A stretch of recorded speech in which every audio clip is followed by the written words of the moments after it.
The clerk will report. Chair Rogers, on that vote, we have 27 ayes and 23 noes. The ayes have it, and the bill is adopted. Chair calls up H.R. 4469 and asks the clerk to report. H.R. 4469, a bill to clarify that e-RINs are not authorized for purposes of satisfying the volume of renewable fuel that needs to be contained in transportation fuel for purposes of the Renewable Fuel Program and for other purposes. Without objection, the first reading of the bill is dispensed with, and the bill will be open for amendment at any point. So ordered. Mr. Chair, I'd like to strike the last word. Speak in favor of the bill. The chair recognizes Mr. Pence from Indiana. I urge my colleagues to join me in supporting my legislation, the No Fuel Credits for Battery Act.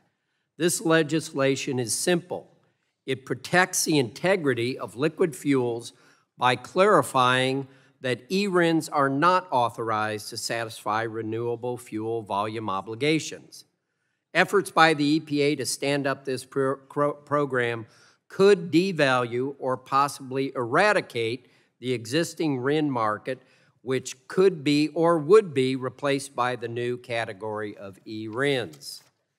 As we know, Congress never affirmatively gave authority to the EPA to allow the generation of e-RINs for purposes of satisfying volume requirements under the RFS.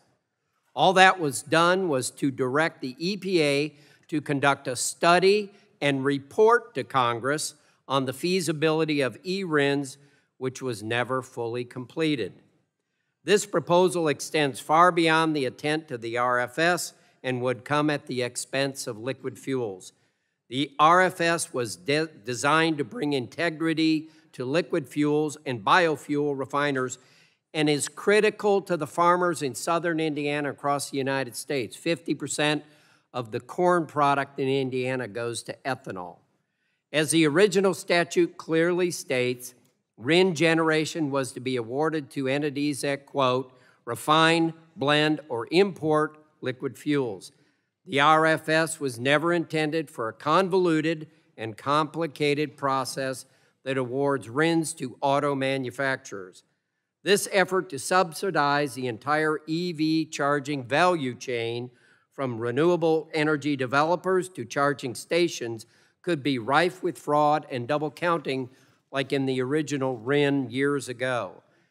During our hearings with EPA this year, both the administrator and the deputy administrator acknowledged concerns that their proposal could add even more expenses to refiners, penalize liquid fuels, and make them less competitive, which could be the purpose of e-RINs. This e-RIN proposal seems to be nothing more than an additional funding stream to recover investments due to underwhelming EV sales, as we've discussed earlier. And while the EPA removed this provision from their RFS rule earlier this summer, I remain concerned that the administration will bypass legitimate concerns from stakeholders and finalize an e-RINs proposal without any more public comment.